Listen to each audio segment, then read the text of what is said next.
Hello guys, welcome back on my YouTube channel. आज जो है हम कुछ टीचिंग मेथड्स डिस्कस करेंगे। आपके एग्ज़ाम पॉइंट ऑफ व्यू से काफ़ी ज़्यादा इम्पॉर्टेंट है। इनमें से आपको कोई ना कोई टीचिंग मेथड एग्ज़ाम में देखने को ज़रूर मिलेगा।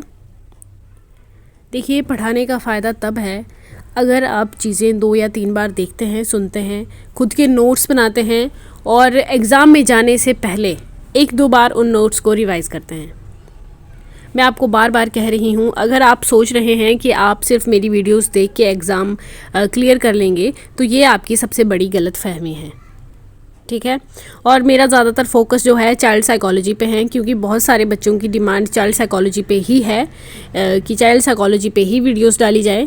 क्योंकि मुझे भी पता है कि बीएड के जो भी स्टूडेंट्स हैं उन्होंने पहली बार साइकोलॉजी जो है वो बीएड में जाकर ही पढ़ी होती है, तो हमारे लिए ये सब्जेक्ट थोड़ा मुश्किल होता है। हमारी इतनी अच्छी अंडरस्टैंडिंग इसमें नहीं होती, ठीक है, क्योंकि हमने पहली बार ही ये सब्जेक्ट पढ़ा होता है। इसलिए बहुत सारे बच्चों की रिक्वायरमेंट वही है कि साइकोलॉजी पे ही वीडियोस डाली जाए। तो फिर मैंने भी बाकी चीज़ों से थोड़ा ब्रेक लेकर मैंने सोचा है कि पहले इसी को कंप्लीट करवा लिया जाए।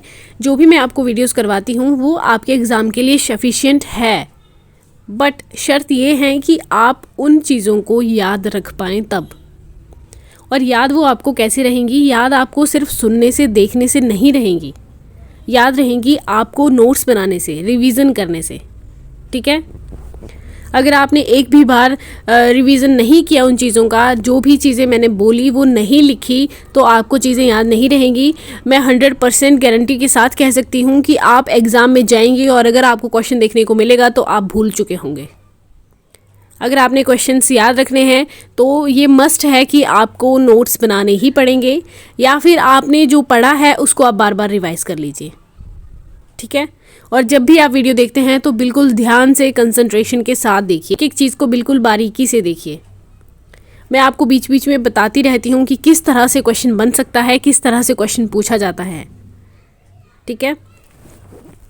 इसलिए खुद भी पढ़ना है, सिर्फ वीडियोज़ पे ही डिपेंड नहीं रहना है। चलिए आज की वीडियो शुरू करते हैं। आज हम टीचिंग मेथड्स करेंगे। पहला है हमारे पास इंडक्टिव एंड डिडक्टिव मेथड। देखिए, जो आपका इंडक्टिव मेथड है ये फ्रांसिस बेकन ने दिया था। यहाँ पर मैंने नाम भी लिखा हुआ है, आप देख सकते हैं। इंडक्टिव एंड डिडक्टिव मेथड है ये आपका एरिस्टोटल ने दिया है, ठीक है। लेकिन अगर सिर्फ ये पूछा जाएगा कि इंडक्टिव मेथड किसने दिया है तो वो आपका फ्रांसिस बेकन ने दिया है। फिर हम देखते हैं कि इंडक्टिव और डिडक्टिव मेथड होता क्या है। तो इंडक्टिव और डिडक्टिव मेथड जो है, देखिए, इंडक्टिव जो मेथड है वो है आपका स्पेसिफिक टू जनरल चलता है, एग्जाम्पल टू रूल चलेगा। देखिए, जनरल का मतलब है कि अगर कोई एक डेफिनेशन है तो वो सभी के लिए एक जैसी है, ठीक है। तो वो क्या हुई? वो हुई आपकी जनरल। अगर आप कोई एग्जाम्पल दे रहे हैं तो वो जनरल में नहीं आएंगे, वो स्पेसिफिक में आएंगे, क्योंकि एग्जाम्पल सबके अलग अलग हो सकते हैं।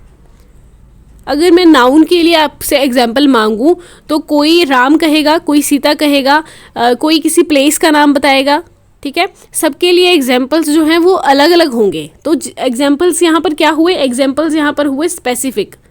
और अगर मैं डेफिनेशन की बात करूँ कि नाउन की डेफिनेशन बताओ, तो सभी एक जैसी डेफिनेशन बताएंगे। तो डेफिनेशन यहाँ पर क्या हुई? डेफिनेशन हुई जनरल। तो जो आपका इंडक्टिव मेथड है वो आपका स्पेसिफिक टू जनरल चलता है। देखिए, मान लीजिए आप क्लास में पढ़ा रहे हैं, पहले आपने बच्चों को आज नाउन पढ़ाना है और नाउन पढ़ाने से पहले आप बच्चों से पूछते हैं कि आप मुझे बताइए कि आपके फ्रेंड्स के क्या क्या नाम हैं, ठीक है।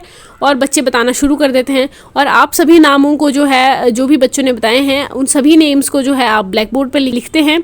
उसके बाद आप बच्चों से पूछते हैं कि आप कहाँ कहाँ से आते हैं, जहाँ से आप आते हैं उस प्लेस का नाम बताइए। फिर बच्चों ने जो प्लेस का नाम बताना शुरू किया और वो भी आपने ब्लैक बोर्ड पे लिखना शुरू कर दिया, ठीक है। इस तरह से आपने जो है जितने भी नाउन्स के एग्जाम्पल्स हो सकते हैं, किसी इंसान का नाम, किसी प्लेस का नाम, उस तरह से आपने सारी नाउन्स की जो एग्जाम्पल्स है वो इकट्ठे कर लिए। फिर आपने बच्चों को बताया कि ये जो बच्चे आप देख रहे हैं, ठीक है, ये सारे क्या हैं? ये आपके नाउन हैं। फिर आपने बच्चों को ये बात बताई। पहले आपने उनसे एग्जाम्पल्स कलेक्ट किए, ठीक है। लास्ट में आप उनको बता रहे हैं कि ये सारे क्या हैं? ये आपके नाउन हैं। फिर आप उनको नाउन की डेफिनेशन बता रहे हैं कि नाउन क्या होता है। नाउन जो है आपका किसी का नेम, प्लेस, कोई थिंग, ठीक है, वो आपकी क्या कहलाती हैं? नाउन कहलाती हैं। फिर आपने बच्चों को डेफिनेशन बताई। तो वो है आपका इंडक्टिव मेथड, जिसमें हम स्पेसिफिक टू जनरल चलते हैं। पहले हम एग्जाम्पल्स के थ्रू समझाएंगे, उसके बाद हम रूल पे जाएंगे, डेफिनेशन पे जाएंगे, ठीक है। और ये कैसा है, इसमें हम जो है सिंपल टू कम्प्लेक्स चलते हैं। देखिए अगर आप डायरेक्ट किसी को डेफिनेशन बता देंगे तो शायद उनको समझ ना आए, शायद उनको एक बार समझाने से उनको याद भी ना हो। लेकिन अगर आप उनको पहले एग्जाम्पल देंगे, इसका मतलब है कि आप पहले उनकी जो अंडरस्टैंडिंग है, उनकी जो प्रीवियस नॉलेज है, उसको कहीं ना कहीं उस चीज़ के साथ लिंक कर रहे हैं, उसके बाद आप उनको डेफिनेशन बता रहे हैं। तो ये क्या है, सिंपल टू कम्प्लेक्स है, ठीक है। पहले आप सिंपली उनको एग्जाम्पल्स के थ्रू समझा रहे हैं, उसके बाद आप उनको जो टफ चीज़ें हैं उनकी तरफ ले जा रहे हैं, रूल्स की तरफ ले जा रहे हैं, डेफिनेशन की तरफ लेके जा रहे हैं। तो ये है आपका इंडक्टिव मेथड। और ये मेथड समझना बहुत ज़रूरी है, क्योंकि अगर आप अभी बीएड कर रहे हैं तो आपको जो है आपके एग्ज़ाम्स के पॉइंट ऑफ व्यू से भी ये ज़रूरी है। जब आप बीएड का एग्ज़ाम देंगे तो आई थिंक थर्ड सेमेस्टर में, हाँ, जब आप थर्ड सेमेस्टर का एग्ज़ाम देंगे उस समय भी आपसे इंडक्टिव डिडक्टिव जो मेथड है इन पे क्वेश्चंस पूछे जाते हैं, ठीक है। और उसमें ये नहीं है कि आपको MCQs होंगे, आपको उसमें डिस्क्रिप्टिव क्वेश्चंस होंगे, आपको लिखना पड़ता है, सब्जेक्टिव होता है काफ़ी। इसलिए आपको समझ होनी चाहिए कि इंडक्टिव मेथड है क्या और डिडक्टिव मेथड क्या है। और जो डिडक्टिव मेथड है वो इंडक्टिव मेथड का बिल्कुल ऑपोजिट है। इसमें जो है हम जनरल टू स्पेसिफिक चलते हैं। जनरल टू स्पेसिफिक में आता है कि सबसे पहले आपने बच्चों को डेफिनेशन बता दी। जैसे फॉर एग्जांपल आप नाउन पढ़ा रहे हैं तो पहले आपने नाउन की डेफिनेशन उनको बता दी, उसके बाद आप जो है उनको एग्जांपल देना आपने शुरू किया, ठीक है। और ये क्या है, ये कम्प्लेक्स टू सिंपल है। पहले आपने उनको कम्प्लेक्स चीज़ें करवाई, उसके बाद आप उनको सिंपल की तरफ लोग को लेके जा रहे हैं। और ये कैसे मेथड है, ये है आपका टाइम सेविंग मेथड, ये आपका टाइम बचाता है, ठीक है। फिर हम देखते हैं नेक्स्ट मेथड है हमारे पास किंडरगार्टन मेथड। किंडरगार्टन मेथड जो है ये आपका फ्रेडरिक फ्रोबेल ने दिया है, और हमने पीछे भी डिस्कस किया है एक वीडियो में। फिर हम देखते हैं प्लेवे मेथड। जो आपका प्लेवे मेथड है, ये आपका प्लेवे नाम जो है ये आपका दिया है हेनरी कोल्डवेल कुक ने। नाम याद रखिएगा, जो आपका प्लेवे मेथड है इसका नाम जो है वो आपका हेनरी कोल्डवेल कुक ने दिया है, जबकि ये पूरा का पूरा जो मेथड है वो आपका फ्रेडरिक फ्रोबेल ने दिया है, राइट। मेथड फ्रेडरिक फ्रोबेल ने दिया है और जो नाम है वो हेनरी कोल्डवेल कुक ने दिया है। इस तरह से याद रखिएगा। नेक्स्ट हम देखते हैं ब्रेनस्टॉर्मिंग मेथड। ब्रेनस्टॉर्मिंग मेथड भी बहुत ज़्यादा इंपॉर्टेंट है। ब्रेनस्टॉर्मिंग मेथड जो है वो आपका दिया है लेक्स फेक्ने ऑसबर्न ने, ठीक है, लेक्स फेक्ने ऑसबर्न ने। तो ये भी आपने याद रखना है, किसने दिया है, F ऑसबर्न ने दिया है ब्रेनस्टॉर्मिंग मेथड, जिसमें जो है हम क्या करवाते हैं, एक तरह से हम ग्रुप डिस्कशन करवाते हैं, बच्चों से अलग अलग इन्फॉर्मेशन इकट्ठी करते हैं कि कौन बच्चा किस तरह से सोचता है, अलग अलग आइडियाज़ आपको आते हैं एक ही प्रॉब्लम्स पे, ठीक है। वो है आपका ब्रेनस्टॉर्मिंग मेथड। नेक्स्ट है आपका डाल्टन मेथड। डाल्टन जो मेथड है या फिर लैब जो मेथड है वो आपका दिया है H पार्कहर्स्ट ने, ठीक है। इनका नाम पूरा नाम है हेलन पार्कहर्स्ट। इन्होंने आपका डाल्टन मेथड दिया है। जो डाल्टन है ये किसी इंसान का नाम नहीं है, आप ये मत सोचिएगा कि किसी इंसान का नाम है, ये एक प्लेस है USA में डाल्टन, ठीक है। उसके नाम पर जो है इसका नाम डाल्टन मेथड रखा गया है। देखिए कई बार आपसे एग्जाम में क्वेश्चन इस तरह से बन सकता है, Dalton method is given by, नीचे आपको 4 ऑप्शंस दे दिए गए होंगे, जिसमें आपका एक होगा डाल्टन कि डाल्टन जो मेथड है वो किसने दिया है, तो एक ऑप्शन होगा डाल्टन ने, एक होगा हेलन पार्कहर्स्ट ने, 2 और ऑप्शंस आपके पास होंगे। और अगर आपको चीज़ें पता नहीं है तो आप अपना दिमाग चलाएंगे और आप क्या करके आएंगे, डाल्टन, ठीक है। क्योंकि आपको लगेगा डाल्टन मेथड है तो डाल्टन ने ही दिया होगा, बट ऐसा नहीं है। डाल्टन किसी व्यक्ति का नाम नहीं है, डाल्टन जो है एक प्लेस का नाम है जो कि आपका USA में पड़ता है, राइट। और ये आपका H पार्कहर्स्ट ने दिया है, आपने याद रखना है, ये एग्जाम में पूछा जाता है। नेक्स्ट हम देखते हैं प्रोजेक्ट मेथड। प्रोजेक्ट मेथड जो है वो आपका किलपैट्रिक ने दिया है, इंपॉर्टेंट है, एग्जाम में पूछा जाता है क्वेश्चन। फिर है ह्यूरिस्टिक मेथड। देखिए HP टेट आपका एक ऐसा एग्जाम है जिसमें फैक्चुअल क्वेश्चन जो है वो ज़्यादा पूछे जाते हैं, राइट। आपने याद रखना है, आपको फैक्ट्स याद होने ही चाहिए, आप इसमें तुक्का नहीं मार सकते। अगर प्रोजेक्ट मेथड आपका किलपैट्रिक ने दिया है तो किलपैट्रिक ने ही दिया है, आपके तुक्का मारने से ऑप्शंस वो चेंज नहीं हो जाएंगे, उनके नाम चेंज नहीं हो जाएंगे, बहुत ही फैक्चुअल पेपर जो है वो HP टैट में आता है। जो आपका चाइल्ड साइकोलॉजी वाला जो पार्ट है उसकी बात मैं कर रही हूँ, ठीक है। और जब आप CTAT के एग्ज़ाम में बैठेंगे तब आपको लगेगा कि यहाँ पर जो चाइल्ड साइकोलॉजी है वो बिल्कुल ही चेंज है। वहाँ पर फैक्चुअल क्वेश्चंस पूछे ही नहीं जाते हैं, वहाँ पर आपकी डीप अंडरस्टैंडिंग से क्वेश्चन पूछे जाते हैं। आपको कितना समझ आ रहा है, आप कितना स्टूडेंट सेंटर्ड होकर सोच रहे हैं, इस तरह के क्वेश्चन CTAT में आपको देखने को मिलेंगे। लेकिन HP टैट में ऐसा नहीं होता। HP टैट में फैक्चुअल क्वेश्चंस होते हैं, इसलिए आपको याद करने ही पड़ते हैं, राइट। वीडियो के अंत तक ज़रूर बने रहिए। लास्ट में मैं आपको बताऊंगी कि एक बहुत ही शॉर्ट ट्रिक है जहाँ पर जो आपको चाइल्ड साइकोलॉजी में 30 मार्क्स लेने में आपकी बहुत हेल्प करेगी, ठीक है।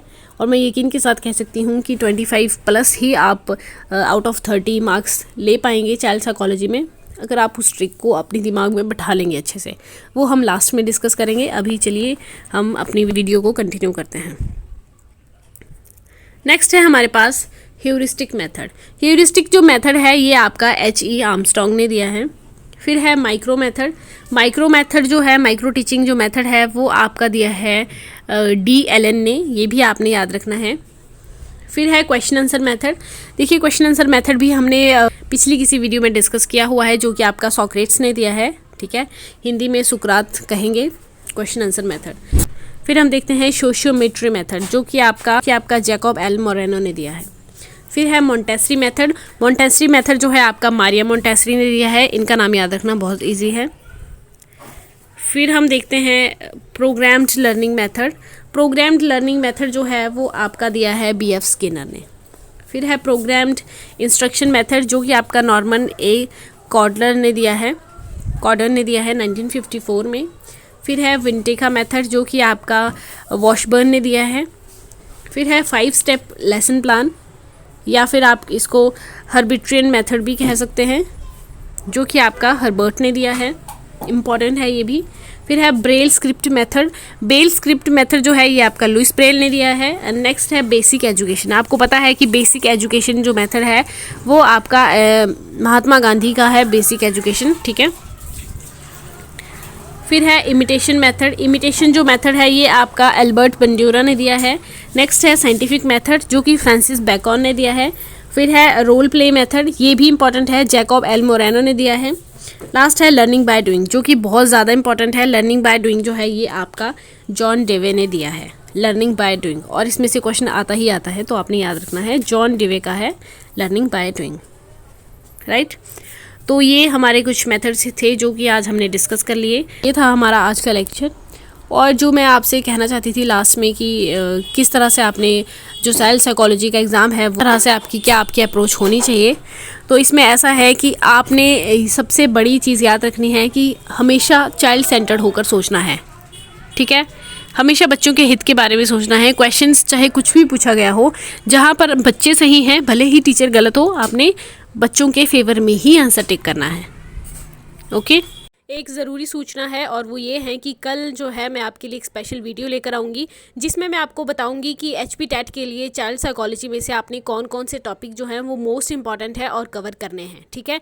कहाँ कहाँ से HP टैट में जो साइकोलॉजी है उसमें से क्वेश्चन बन सकते हैं। मिलते हैं नेक्स्ट वीडियो में, तब तक के लिए बाय बाय, टेक केयर।